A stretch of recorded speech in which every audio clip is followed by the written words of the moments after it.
Hi, everybody, and welcome to week 6. And week 6 is all about personal relationships. In the past 5 weeks, we've gone over the foundations of communication, which, of course, start with ourselves. We need to know ourselves, we need to know our unique history, and we are a combination of that history, all of our experiences, and to some extent, our hardwired personality characteristics.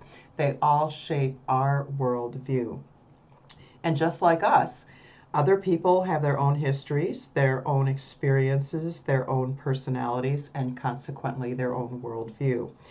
So we can't make similarity assumptions. And I think that was repeated several times during the first 5 weeks. So to communicate effectively, we need to set aside those shrouds of our own perceptions, open our minds, and also open our ears and listen very well. And at that point, we can start really letting the other person in. We can start effectively communicating. And in addition to that basic mindset and that basic openness that we need, there are some other communication techniques that we also went over in the first 5 weeks. One of those is dual perspective. Another one is checking perspective. Another one is mindfulness. That is the kind of mental stepping out of a communication situation as if you were an observer on the side, watching yourself and this other person, and observing the emotions rather than experiencing them. Any communication situation, especially one that may be fraught with conflict or misunderstanding, is going to have a big emotional component. And what mindfulness does is it allows us to just step aside for a moment, ask ourselves, what am I feeling? What am I observing? And just do that in a very detached way.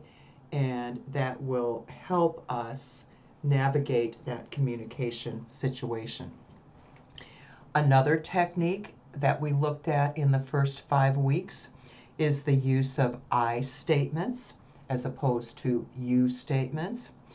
And another technique is to be aware of our own body language and the body language of others. So now that you have these foundations of communication, we are going to, in the next few weeks, start looking at specific contexts of communication and some of the nuances characteristic of each of those contexts. So we'll be looking at personal relationships, group relationships and communication, workplace communication, and communication with public audiences. So let's take a look at the assignments now. So your assignments begin with Chapter 7, which is about personal relationships. So you're going to read that chapter and then take the Chapter 7 quiz.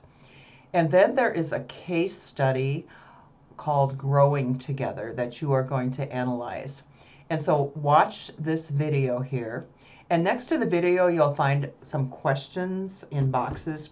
You do not have to do those because you're actually going to be discussing this on the discussion board. However, if you want to do them, I do recommend it. I do think it will help you think more deeply about the video. But you don't have to, they're not graded. So after you've watched this video, then go to the discussion board and discuss it. And these are the things to include in your discussion post to get maximum points and to really understand the lessons of the video. So post a paragraph or two in which you discuss the following questions. State your overall opinion on the effectiveness of communication between the two characters in the video. And provide examples of effective listening and mindfulness, examples of perception checking, examples of dual perspective, and examples of I language. So I recommend that you look these up in your book again before you do the discussion post, or actually before you even watch the video. And I think the most effective way to do this assignment is to just review these concepts, and you can find them in the index of the book, and then write down the definitions of each one and have that next to you as you watch the video and as you do the discussion post. That will help you identify those examples of each one of those 4 things. Then by Saturday, you're going to respond to 2 other people, stating what observations of theirs that you might agree or disagree with, and elaborate with at least 1 additional example.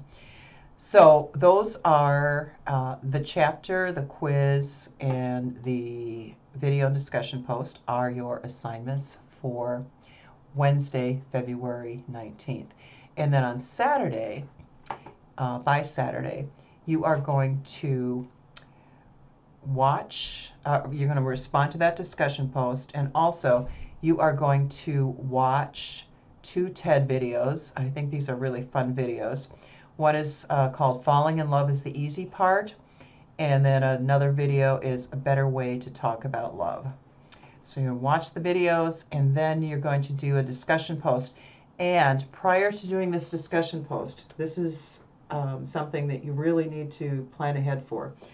You need to have a 1-hour conversation with someone in which you're going to ask them 36 questions, and they should also ask you 36 questions.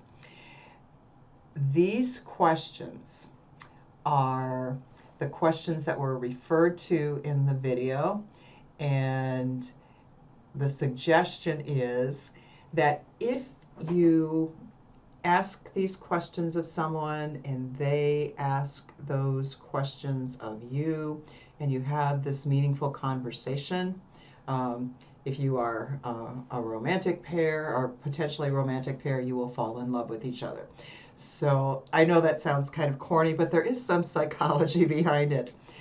And you can also do these questions, though, with a friend. In fact, they were originally developed to promote good relationships between college dorm mates.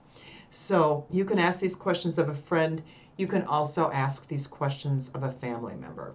And in that case, the psychology would suggest that they will deepen your friendship or deepen your bonds with your family. Then, after you have done this exercise, what you're going to do is post on the discussion board and simply tell us how it went and describe your experience. Did you feel that this self-disclosure made you closer to your friends, and how? And if you didn't feel the questions had any effect, why not?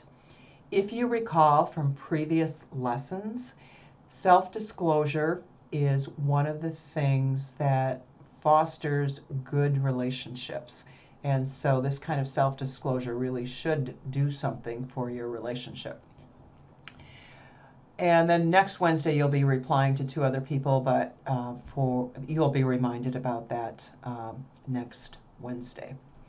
So that's the week. Now, one more thing about this last assignment. If you have trouble finding a family member or a friend who has an hour to spare this week, I know that you're all busy college students, I suggest that you try a classmate. And you can go here, over here to the Tools tab, and you can go to, actually your page is going to look like this. You can go to Send Email, and you can send email to all student users in our class by clicking this. And what that will do is literally send an email to all these people.